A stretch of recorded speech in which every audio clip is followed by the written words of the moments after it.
अगले दर्शक को जोड़ेंगे पंजाब से सौमित हमारे साथ हैं। सौमित नमस्कार, कौन सा शेयर है आपके पास? हाँ जी, नमस्कार sir. First of all a very happy new year to you and your viewers. आपको भी सर, नए साल की बहुत शुभकामनाएं। हाँ जी, वेदांता के शेयर हैं सर मेरे पास 200। 200 शेयर हैं। हाँ जी, 306 के प्राइस पे है सर। 306 के प्राइस पर हैं, 200 शेयर हैं, 311 रुपए के आसपास का भाव है। हाल फिलहाल की खरीद है सौमित आपकी?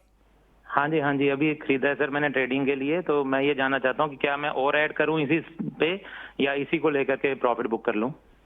तो ये आपने ट्रेडिंग के नजरिए से लिया है, कब तक आप हाँ इसको जी सर। होल्ड करना चाहते हैं? मैं बस ये इन जनवरी में वेट कर सकता हूँ। जनवरी तक आप इसको समय दे सकते हैं। नीलेश, आज हम देख रहे हैं कि मेटल स्टॉक्स थोड़े से फ्लेवर में हैं। एक तरफ तो एचआरसी यानी कि हॉट रोल्ड कॉयल की कीमतें हम देख रहे हैं कि लगातार बढ़ रही हैं। एक वो ट्रिगर है, उसके चलते स्टील वाला खेमा चल रहा है। दूसरी ओर एल्यूमिनियम वाली कंपनियों में भी हम देख रहे हैं कि थोड़ा सा उत्साह है, क्योंकि चाइना ने एल्यूमिनियम पर एक्सपोर्ट ड्यूटी बढ़ा दी है। तो ये एक खबर है, हमारे डोमेस्टिक कंपनी के लिए ट्रिगर का काम कर रहा है। वेदांता 311 रुपए का भाव है, जनवरी का समय दे सकते हैं, होल्ड करना चाहिए? और कहां तक आप भाव जाते देख रहे हैं इस कंपनी के? बिल्कुल अभिषेक जी, देखिए सबसे पहले तो हमें निफ्टी मेटल इंडेक्स की ओर नजर डालनी होगी। निफ्टी मेटल इंडेक्स अपने मल्टी ईयर हाई के आसपास फिर से पहुंचता हुआ नजर आ रहा है। जो प्रीवियस हाई था वो यहाँ पे ब्रेक होने की तैयारी है, जो लगभग 6800 के आसपास का था। अब ऑल टाइम हाई लेवल्स की ओर निफ्टी मेटल इंडेक्स चार्ट पर जाता हुआ नजर आ रहा है। उसके चलते निफ्टी मेटल के सारे काउंटर अच्छे लग रहे हैं। कुछ स्पेसिफिक काउंटर जो हमें पसंद आ रहे हैं उसमें से एक है हिंडाल्को। उसके अलावा स्टील स्पेस में देखें तो जेएसपीएल अच्छा लग रहा है। उसके अलावा वेदांता भी हमें पसंद आ रहा है। इनकी खरीद भी निचले स्तर होगी, तो डेफिनेटली यहाँ पे एक बार के लिए बने रहने की सलाह होगी।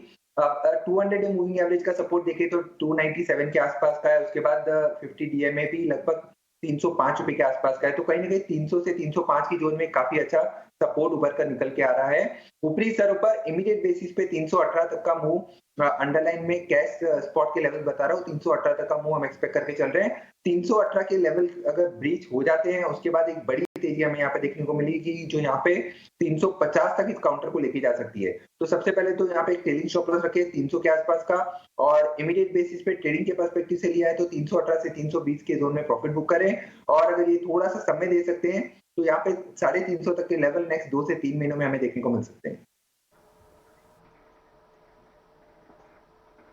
ठीक है, तो थोड़ा समय दीजिए आप इस स्टॉक में 2 से 3 महीने में आपको और अच्छा मुनाफा यहाँ पर मिल सकता है वेदांता के स्टॉक में। पास और क्या सलाह चाहिए? हाँ, गुड मॉर्निंग सर। मैंने गायत्री प्रोजेक्ट का 2765 शेयर लिए हैं 19.22 के भाव से। अश्विनी, ये बताइए कि आपने ये शेयर किसकी सलाह पर लिए थे? हाँ, ऐसा ही पहले लिया था तो मुनाफा हुआ था मुझे, इसीलिए।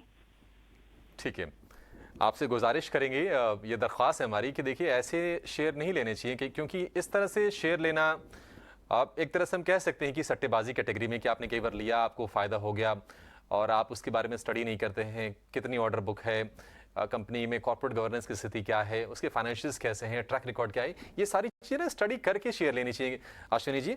तो एक तो कॉशन आपको ये देते हैं, लेकिन अब चूंकि आपको काफ़ी ज़्यादा नुकसान हो रहा है तो इस पर हम राय भी लेंगे। 19 रुपये 22 पैसे का खरीद भाव है रवि गायत्री प्रोजेक्ट्स में, 8.25 रुपये के आसपास का शेयर है। और अब देख रहे हैं कि ये साल के निचले स्तर पर ये शेयर ट्रेड कर रहा है, 8 रुपये 80 पैसे के आसपास का भाव है। कैसी लगती है आपको कंपनी और क्या सलाह देंगे? छोटी कंपनी है, देखिए 200 करोड़ रुपए से भी कम का इसका मार्केट कैप है। देखिए 200 रुपए से कम का मार्केट कैप है, लेकिन एक क्वार्टर का लॉस इनका 250 करोड़ का है। तो अंदाजा लग जाता है कि कंपनी जितनी वैल्यूएशन उससे कहीं ज्यादा का लॉस अपने फाइनेंशियल्स पर दे रही है। और बिल्कुल एकदम सही बात कही आपने अभिषेक जी। मैम, जब भी कोई भी स्टॉक खरीदे एक बार फाइनेंशियल्स को जरूर देख लीजिए। ट्रेडिंग पे भी अगर आप देखती हैं तो 50 रुपए से स्टॉक गिरता हुआ 8 रुपए आ चुका है। 8 रुपए से गिरता हुआ 1 रुपए रह जाएगा, तो बेटर होगा कि जो पैसा आपका बचा है उसको आप निकाल लीजिए। बहुत अच्छे अच्छे स्टॉक्स की चर्चा होती है ईटी स्वदेश पे। वीआईपी स्टॉक्स का एक पूरा का पूरा बास्केट 1:30 बजे आता है, आप उसको फोकस करें, उनके स्टॉक्स लें तो आपके पोर्टफोलियो में अच्छी चमक बनी रहेगी।